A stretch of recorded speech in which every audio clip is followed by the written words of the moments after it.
说出正确的姓名，方能离开。我应该回答张新成吗？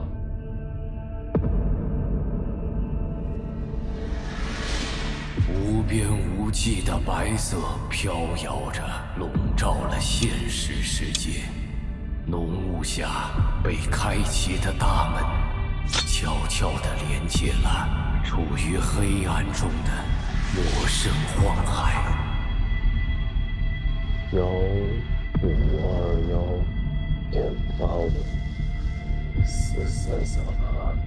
暑假。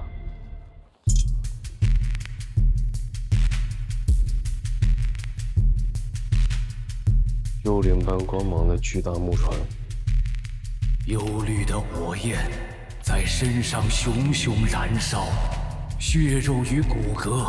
化作半透明的灵体。这种危险又强大的力量，正是他们用来保护这片无尽汪洋中最大的倚仗。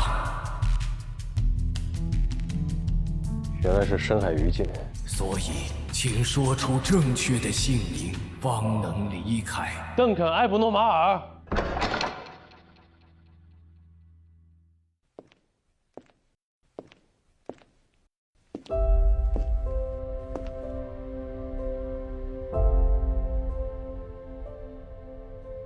我其实特别喜欢科幻小说，很多优秀的中国本土的科幻作品，就比如说最火的刘慈欣老师的，比如说《流浪地球》啊，《三体》啊，这基本上已经火到国外了。那最近正在追的就是《深海鱼境》啊，它的设定是克苏鲁混搭科幻风，外加那么一点点的奇幻魔法。我觉得远东老师似乎在玩一种非常新的科幻。这本书呢，一开篇就讲了一个特别高能的魂穿，就是一个特别普通的中国年轻人，叫周明，然后他变成了一个凶名远扬的邓肯·埃布诺马尔幽灵船长，然后他从这个船上去探索这个未知世界的一个故事。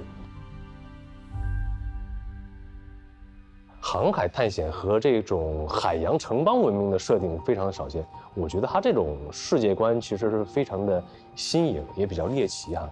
那虽然里面涉及到一些跟科幻有关的，比如说异度空间啊，还有科学，包括机械，还有魔法这些这么多的元素，但是远桐老师呢，他有一种惯用的幽默文风啊，所以上一秒你有时候你还觉得，哎呀，这个世界观是不是让你有点摸不着头脑？然后下一秒马上又有一种特别幽默和特别热门的网络梗啊，这就会让这个小说的不是那么的严肃，然后非常的亲切，让一些读者特别好上手。我觉得科幻对于我来说是一种严谨的浪漫吧，就是在合乎情理、合乎逻辑的情况之下，你可以脑洞大开，可以天马行空的去做很多很多的想象。在这个过程中呢，我们甚至可以讨论更多、更深刻的问题。我觉得科幻的意义，它其实不仅仅只在于说你构建了一个庞大的世界啊，而是在这个世界之下，还有很多繁琐的日常的细节来构成的一张大的网。那从这个奇幻的世界中，其实我们能够反衬出我们当下平凡生活的一些美好。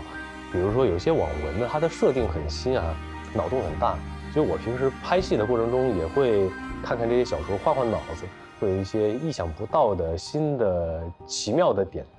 那遇到这种喜欢的角色呢，我会揣摩，就如果我来演他会怎么样。自从多日前知晓了这一侧的存在，自从第一次探索这艘怪船，那不散的阴云便始终笼罩着整片海洋，以至于他几乎要认为这个世界压根就没有阳光，